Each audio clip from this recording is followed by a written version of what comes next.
And the last thing I want to do is give you just a little background on the reactors at Fukushima. They were manufactured and sold by GE worldwide, knowing that they were defective, knowing that they had a 90% probability of containment failure. There are identical boiling water reactors made by GE in the United States, 2 of them in California. And guess where they're located? They're located right on top of earthquake faults.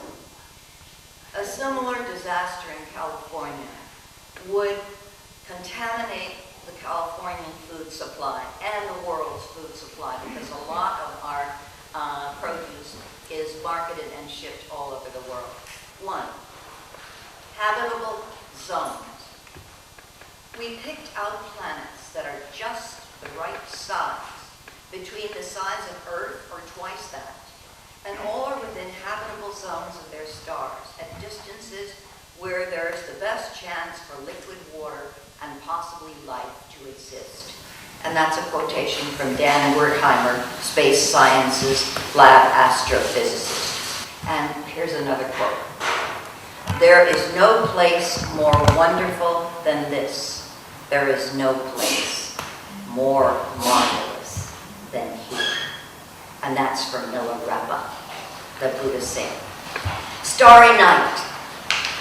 All along the horizon, telescopes rotate, staring at the night sky, the Atacama Desert, where the skies are transparent like no other place on Earth, free of the pollution of city lights and of temperate zone moisture. The human race is looking for planets, hungry for planets in our own image, in the image of Gaia, of Earth. Planets near enough, yet far enough from their distant suns not to burn up, not to freeze. Planets which show signs of water in their atmosphere. Planets that revolve around the maybe 50 billion stars in the local galaxy, in the neighborhood we call the Milky Way. And in the narrowest possible tranche of it, 1,235 planets have been cited that correspond to such spatial parameters. And of those 1,235, 86 stand out. 86 which answer within reasonable limits to those conditions, sufficiently distant from their sun. Imagine 86 watery planets, each with its own orders of life, its own set of one-celled organisms, of invertebrates, of phyla inherited from a primordial past, of the first cone-bearing trees and shrubs and flowers. Imagine 86 planets with their own hereditary evolutionary lines culminating, or perhaps on the way of culminating, in sentient, intelligent beings with appendages to hold tools, to compose music, to create dance, with tongues to bend around the syllables of languages structured entirely other than any earthlings can begin imagining. 86 planets with their own dynasties of composers, choreographers, writers, poets, singers of song. Take all the sounds of all the languages of 86 planets and all the sounds of all the music of 86 planets. Meld them together. Imagine the chorus. Now, turn down the volume to a whisper. The whisper of the sounds made by the sentient beings of 86 planets. That is only 1/600,000,000th of the sounds of all the neighborhood galaxy planets, and of the universes a fraction so unfathomable human cognition cannot imagine it. But this one, this Earth, this Gaia, is the one we have. This one, and only this one. Its rocks, its fossils, palimpsests of times more ancient than time, its petroglyphs of a mankind more ancient than language, more ancient than writing, forebearers of molds, of microorganisms, of nematodes, of annelids, of the lowliest of beings without which none of our music, none of our songs, or our dances, or our writings, or our tongues could ever have been possible. This diet is all you have.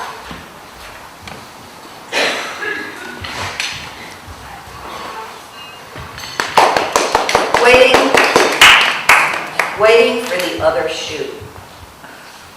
At the time of the earthquake of March 11th, which destroyed all 6 GE Mark I boiling water reactors at Fukushima Daiichi, Unit 4 was being refueled. Refueling procedure requires that the core be raised to the level 5 stories above ground where stored fuel pools are located. Imagine you put water in the attic. That's smart. Reports began to surface as early as December 5th that Unit 4 had lost its south side wall. On December 2, the side reactor 4, something like fire, was observed on camera. Since then, a strong light has been set toward the Fukuichi video cam as if to hide something by whiteout. In an interview with Tom Hartman, Paul Gunter, director of Beyond Nuclear's Reactor Oversight Project, stated, Unit 4 is looking more and more like the Leaning Tower of Pisa. The whole building is structurally leaning. The full core was offloaded to the cooling pool during refueling, and that building is now shifting. Tokyo Electric Power Company has been sending engineers in there to try and shore it up with poles and whatever to keep it from falling over, unquote. If the fuel rods spill onto the ground, disaster will ensue and contaminate Tokyo and Yokohama, creating a gigantic evacuation zone, wrote Akio Matsumura in September of 2011. All scientists I talk to say that if the structure collapses, we will be in a situation well beyond where science has ever gone. The destiny of Japan will be changed, and the disaster will certainly compromise the security of neighboring countries and the rest of the world in terms of health, migration, and geopolitics. So now we're coming to some stormy weather. Mission accomplished in 30 to 40 years. On day 284, Prime Minister Yoshihiko Noda declares an end to the nuclear crisis, stating that technicians have regained control of the reactors at Fukushima Daiichi nuclear power plant. Quote, "Today, we have reached a great milestone," he trumpeted in a December 16th TV address to the nation. "The reactors are stable, which should resolve one big cause of concern for us all," unquote.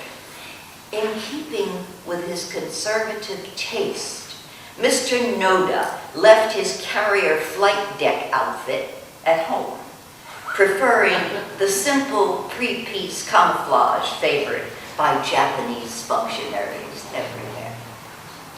Footnotes were not supplied clarifying which reactors he was referring to, what if any other causes of concern there might be, about which information was being temporarily withheld, or the population segment he might be referring to as us. Mission accomplished notwithstanding, Mr. Noda, 54, emphasized his commitment to fight to the end, acknowledging that dismantling the plant will take anywhere from 30 to 40 years. Mr. Noda did not say that he might be 94 when the fight concludes.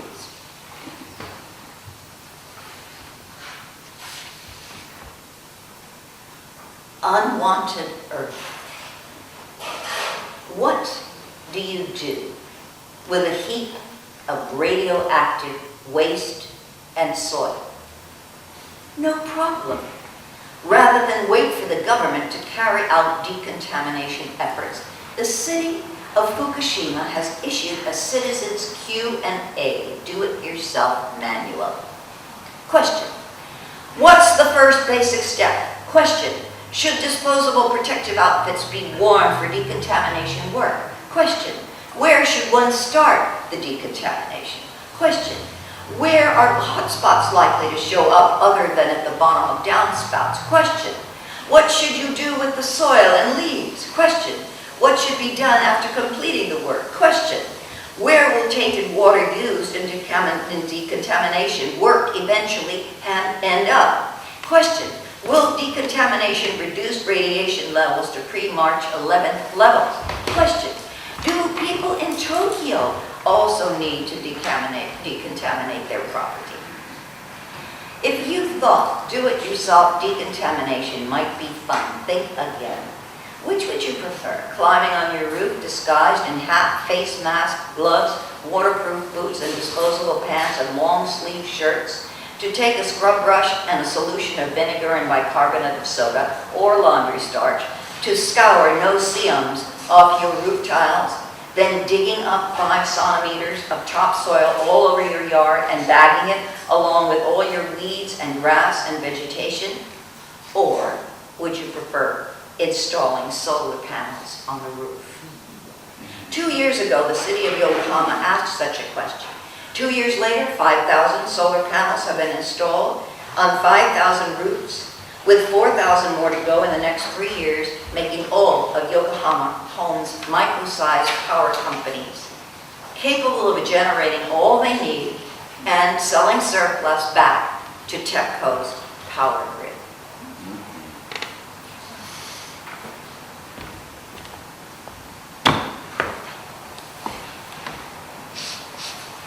Day 278, behind closed doors. And this is a dream that I had. I wake from the sound of a woman gagging. No way to describe such a sound, an explosion from the chest, filtered through a wall of tears, an auditory dream. No image, just the sound of a woman choking as something is being forced down her throat. I know this sound. I recognize it. It is a sound without an image. I'm in a hospital corridor. Behind the door, I can hear my mother screaming. She's 91 years old. She's a stroke victim. Behind the door where I can't see, they are forcing a gastric tube down her throat. She is screaming, wailing. Her throat is being raped against her will. Now they pour milk down the tube. My mother doesn't digest milk. She will soil herself until the bed is drowning in her own waste. But she is without speech. The stroke has stolen all her words. After, I stand at her bedside. 1 blink for yes, 2 blinks for no. Is the discomfort here in your head? 2 blinks. Is the discomfort in your neck? 2 blinks. In your chest? 2 blinks. In your arms or hands? 2 blinks. In your lower body? 1 blink. I raise the sheet. The wetlands ooze with it. The sticky red, birds are coated in it, and sea turtles. When they swim to the surface, they die asphyxiated. The cleanup crews are denied protective masks. It looks bad on camera. They're black people anyway. Mother Earth is screaming. She's in a room behind closed doors.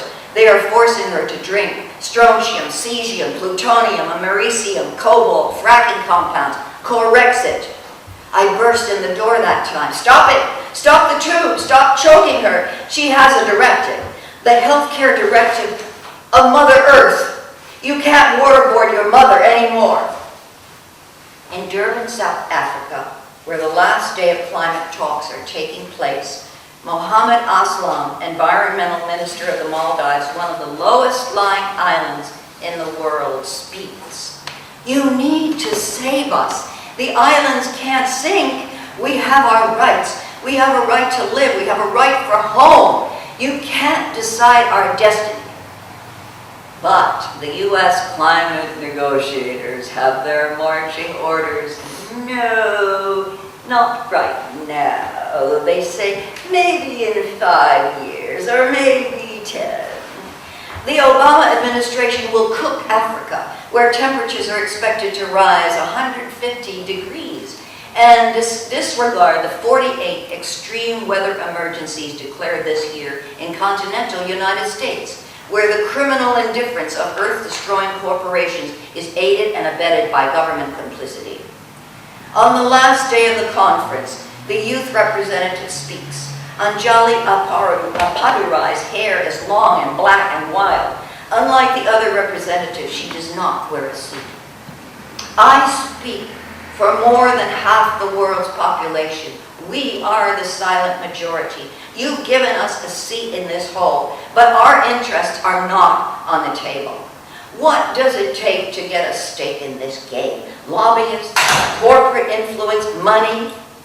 You've been negotiating all my life. In that time, you've failed to meet pledges, you've missed targets, and you've broken promises. The International Energy Agency tells us we have 5 years until the window to avoid irreversible climate change closes. The science tells us that we have 5 years maximum. Yet, you're saying, give us 10. In the long run, these will be seen as the defining moments of an era in which narrow self-interest prevailed over science, reason, and common compassion. Her time is up. The moderator speaks. Thank you, Ms. Appadurai. Ms. Appadurai was speaking on behalf of half the world's population, I think she said at the beginning. And on a purely personal note, I wonder why we left half the world's population speak, not first, but only last. And this is the last. En voie, day 286. Bonnie Erfurt is in jail, serving out an 8-month sentence for risking arrest at the Y-12 uranium enrichment complex in Tennessee. That's where a little boy was fabricated to drop on Japan in 1945.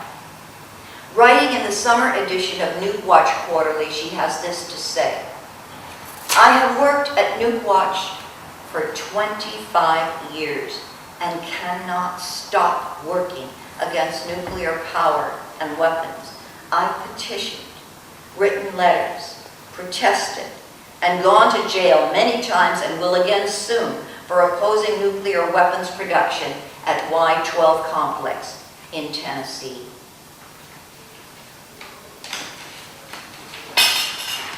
I have long thought that politics of the heart have never been able to keep pace with politics of the mind. Imagine what the world would look like if for the past 50 years, all of the trillions of dollars spent on weapons of mass destruction and nuclear power would have been poured into renewable energy. Instead, imagine how life-affirming policies could have enhanced worldwide community and relief from the suffering that is continuously caused by war and war preparations. If instead of politics of the mind focused on domination and profit, we had collectively embraced politics of the heart, focusing on what is best for us all, now and for future generations. Believe me when I say that those of us who've been doing anti-nuclear work for decades desperately need help. Every person is needed to commit to ending the nuclear age today and in our lifetime, to lessen the impact on every future generation. There is no other solution. Perhaps it's not given on this earth to learn all the marching steps, and those we have learned, we have not yet learned fast enough, not even close, not in the time left to us. At best, We can learn to place one foot before another while we fathom the great divide. Why should one man feast while another man starve? Tom Paine asked his question as a great empire writhed in its birth pangs. His sons and daughters, the 99%, are asking it now. What is right? What right do we have to do what is right? What right remains to us knowing the little that we know? Setting one foot forward before the other, we will put our solar panels on our roofs. We will drive less or not at all. We will walk more. We will learn to share. We will own our workplaces. We will form our state and city banks. We will chain ourselves to reactor gates with our signs and our puppets and our drums and pipes. We will circulate anti-nuclear ballot initiatives. We will appear in the chambers of our local municipalities and march in the streets.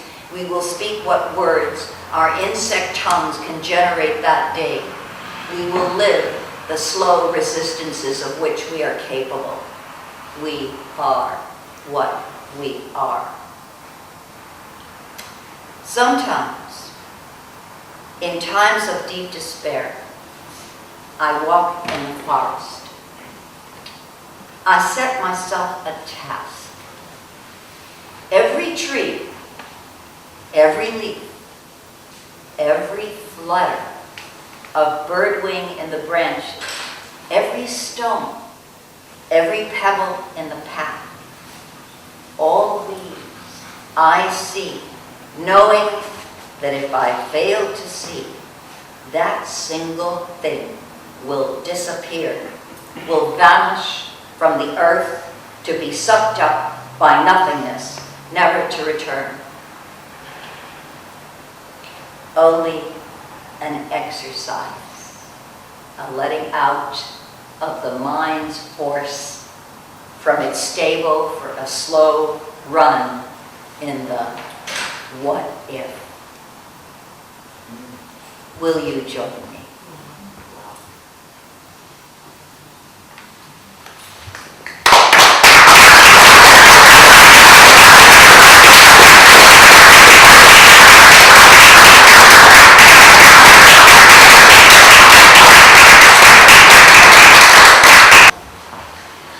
Cecile, would you review again the actual status of what's happening in Japan? A few of us came a little bit late. Yeah. I know it's melting. I heard Yeah. Nishiokaku. So, I talked about reactor number 4. Oddly enough, I was keeping an eye out for images.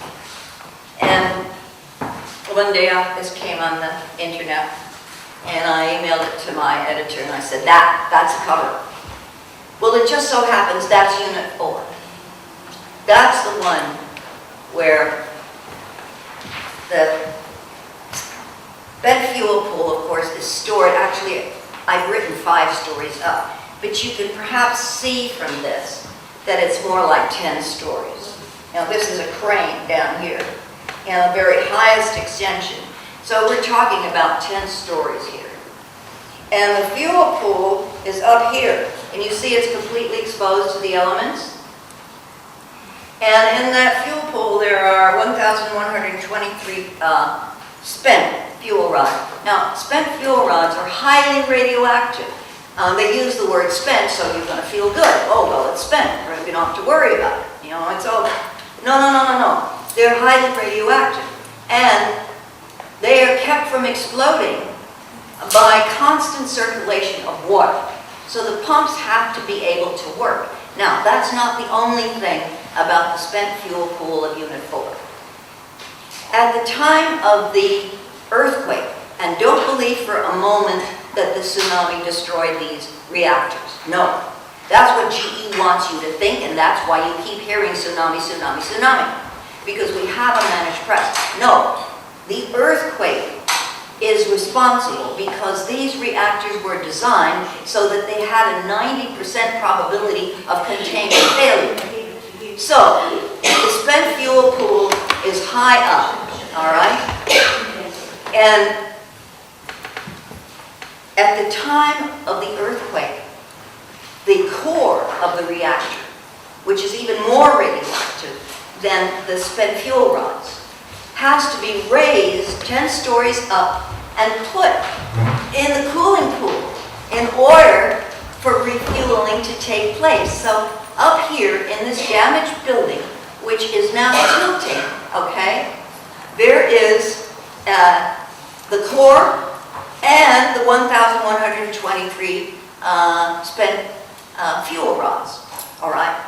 Now, Japan has suffered 20 times the number of earthquakes after Fukushima that it suffered the previous year. Why? Because the earthquake was so deep that it has unsettled a strata of rocks way deep down and forced them to give up their moisture, okay? Because all rocks contain moisture, believe it or not. And that has destabilized that core of the earth, which means that there will be more earthquakes now. And you probably read that there was also a cyclone in Japan just last week. So imagine that situation and a building that's tilting, okay? You wouldn't feel very secure. Now there's another problem, and that is that right now the site is yielding 73 millisieverts per hour. That doesn't mean anything to you. If you were exposed to that for 5 minutes, you would be transported elsewhere. That is certain death. Even 1 minute, you would suffer severe and irreversible radiation disease. Now, you would, but what about robots? Well, robots can do our work. Now, we're technologically so magnificent, right? That, you know, we have all this wonderful technology and it's going to solve all of our problems. Except that radiation kills robots. They can work for 2 hours and that's that. Afterwards, they are useless, they're broken, they're damaged, they don't function. TEPCO has publicly stated, oh, well, gee, I guess we'll have to come up with some other technology. So that's where we are. And I promised you a little sunshine.